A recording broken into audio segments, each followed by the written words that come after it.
Is that Jordan, Utah there? Is that where that is? Is that no one's? You guys are crazy in Utah. All right.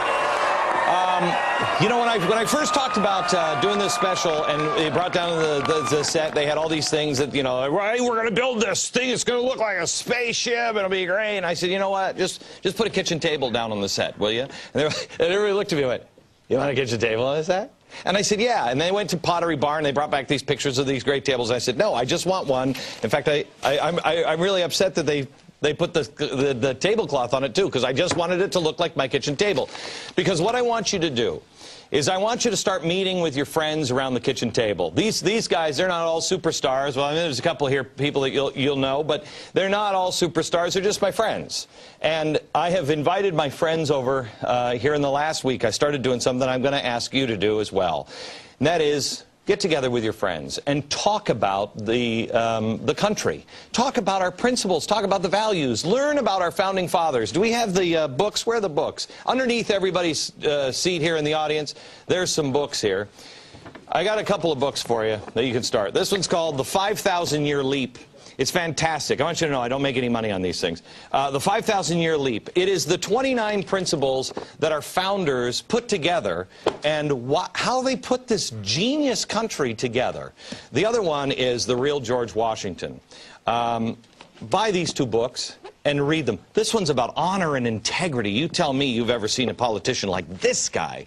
And this one is just, what do we really stand for?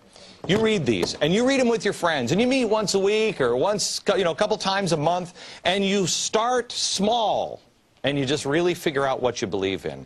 I want to introduce you to another friend of mine. His name is Dave Checketts. He's the founder of SCP Worldwide, and Chris Gardner is a self-made millionaire who inspired the movie Pursuit of Happiness. Dave, I want to start with you, and the reason why I brought you on is because I heard you tell a story one time, and a lot of people will say, well, I'm awfully busy and I've got things to do. But again, it's about making the promise or keeping the promise that we had on 9/12, that we all knew our family was the most important. I don't even know if you know I'm going to ask you to tell the story. So I hope you don't mind. Don't be pissed at me. You were having one of the worst days of your career. You were running the Knicks, the New York Knicks, Madison Square Garden. You were running Radio City Music Hall. Horrible day. Your boss had you in his office, and he was reading you the riot act. Your secretary comes in and said, Dave, it's your children. Will you tell the rest of the story? Well, Glenn, it's just one of those days, and it happened to be May 9th of 2001. And my son said to me, Dad, the family dog, Winston, has died. And Andrew and Ben and Elizabeth are all going to be home, and Mom's not here. She's out of town. And when they get home, it's going to be tough. Because Winston had lived for 15 years. I mean, he was one of those incredible dogs. He was part of the family. And I just simply said to my guy, I said, look, I've got something much more important. And I got home before the little ones got home, and I had one of the all-time days of my life, because we all got shovels. We went out in the yard. We dug the biggest hole. It took us until 9 p.m. to dig it. And then we wrapped Winston in a blanket from one of the boys' beds, actually. That's what they wanted to bury him in. We put him deep in the hole, and then we stood around, and everybody said something about him, and then we buried him. Okay. What you left out of this story is, if I'm not mistaken, your boss said, where are you going? You ain't leaving here. You leave here, you're never coming back. Here you are in New York City. You're running Radio City, Madison Square Garden, and the New York Knicks. And you said, well, if that's the way it's got to be, that's the way it's got to be. And you left. I did, yeah. Did you keep your job? No, I didn't. That was really, that was it. But it was okay, Glenn, because it was after an 11-year run, and we'd had tremendous success, and I was ready for a change. And that's what convinced me I was ready for a change, because family comes first. The family, and you know, now those boys are all grown up. If I had missed that day, I would really regret it. I don't miss the job, but I would have regretted it if I'd missed that day. All right, now let me go to Chris Gardner, who, you know, usually when you're sitting around in your kitchen, America, you might be sitting around in your kitchen and you're like, you know, I got to have another friend over. I'll have him over via satellite.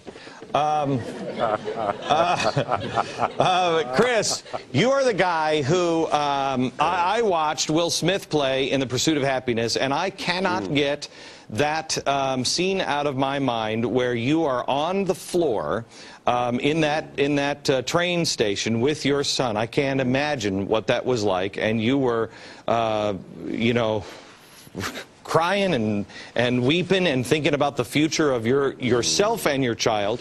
I wanted to talk to you because you are a guy that can answer the question. Because right now, people are, if you don't believe in, you know, big government or you know, bailing people out and welfare, well, you're just a hate monger. You were a guy who had nothing. What would have happened to you if somebody would have bailed you out? I wouldn't be sitting here talking to you. I wouldn't be sitting here talking to you. And I am so thankful that, before I say anything, real quick, Glenn, I want to thank you for putting this idea together, the 9/12 Project, this gathering of friends, families, and folks all around this country. I don't know if anyone said thank you. I want to say thank you. Thanks. And I also... I have to tell you, first of all, Chris, I have to apologize because I think I'm actually turning into Tammy Faye Baker. I'm crying, I'm getting puffy, I mean, anyway. Well, lighten up on the mascara a little bit. Yeah. Okay, you don't want to... You can tell. But let me say this, going back a little bit about these principles of family being most important. That scene you saw in that film, 28 years old, with my child, what a lot of people don't realize is major difference between reality and the film. Jaden Smith played my son as a 5-year-old.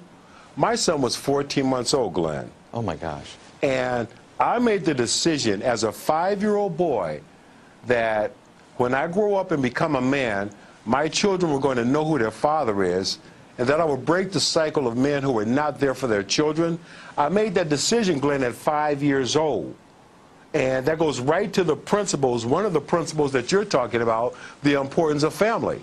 So 23 years later, at 28 years old,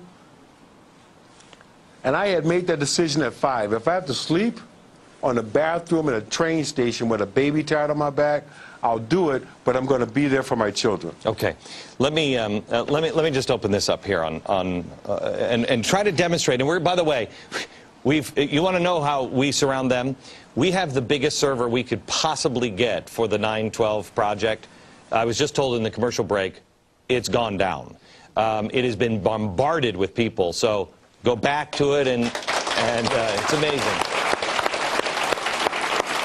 Right at the top of the hour here, right at the top of the hour at 6 o'clock Eastern time, we are going to go and move this from the network to the Fox News website, foxnews.com, and we're going to have a little round table, and we're going to kind of talk about some of the issues. I'll show you how this works. I would like to do this here real quick. Do we have time?